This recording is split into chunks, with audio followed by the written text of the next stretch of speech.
Hi. So today is Tuesday, March 18th. Last night I went to bed in tears. And I woke up in tears because the Palestinian genocide, which never stopped, right?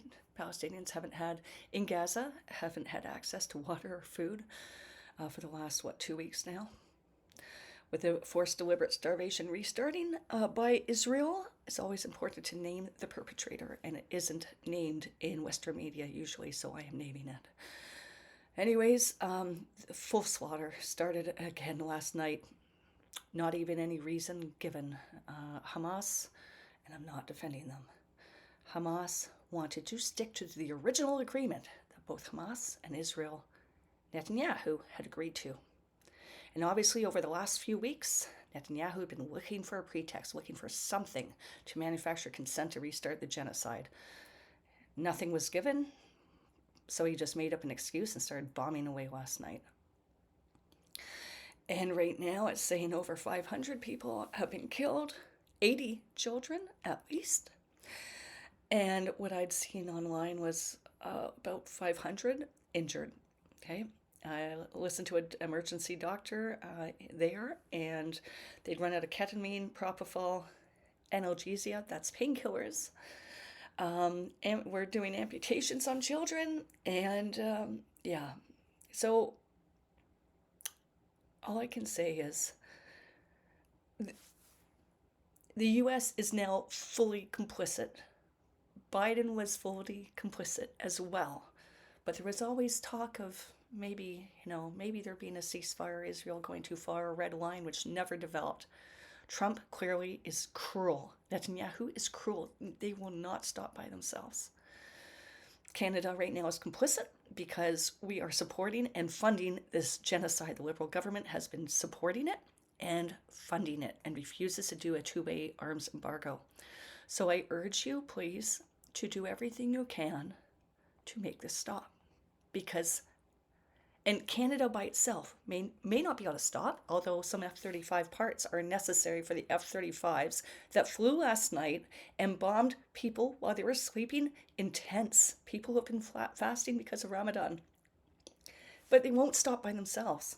Canada can play a role, and we've known this for years, a couple of years now, right? Or a year and a half.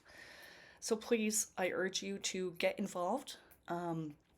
If you aren't already, BDS. I attended a town hall, you could say, with two Israeli Jews who had refused to serve in the IDF, and there was a Palestinian as well up on stage. And pardon me, I attended remotely, but I was listening in.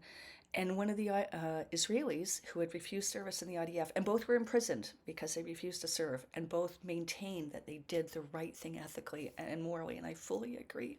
And huge courage and credit to them. But anyways, they both say, or pardon me, the young man said, but the young woman agreed. BDS, boycott, divest, sanction, is the most peaceful way for to push Israel to end the genocide and the illegal occupation and to end the apartheid, because it is an apartheid state according to the International Court of Justice as per the ruling this past summer. So please, BDS, sign petitions, send emails to your members of parliament, to the Prime Minister, to Melanie Joly, and hopefully we can force a needle on this. And there's a federal election coming up. I will be the Green candidate for Canada. But I encourage you, please, to support and vote and go out and help if possible. Or at least take a lawn sign for an anti-genocide party. And for most of the country, that will be NDP and the Greens. Okay, the Liberals and the Conservatives. The Liberals refused to do a two-way arms embargo. The Conservatives voted 100% against a ceasefire and have shown no concern for Palestinian lives or Lebanese lives or anybody else being bombed by Israel. So please, I encourage you to do something, because this is not going to stop. This is not going to stop. But if Canada takes a role and decides to follow the United Nations Genocide Convention, which it is not right now. Legally, the Canadian government is at risk, number one. But number two, if it changes its path, especially under new leadership, Prime Minister Carney, then there is a chance that other nations will follow, because the legal risk for every nation continuing to support Israel and the United States is significant. It's either that or basically international law is on life support right now. And if it is killed successfully, that will make the world a more dangerous place for everyone, whether we want to think that it will affect us or not. Right? Canada says our sovereignty is at risk right now for the United States. Do we really expect international law to protect us? And if so, we should ask ourselves why, when it's been trampled on so openly by Israel, United States, Britain, the EU, France, Germany, and of course, Canada has participated in that.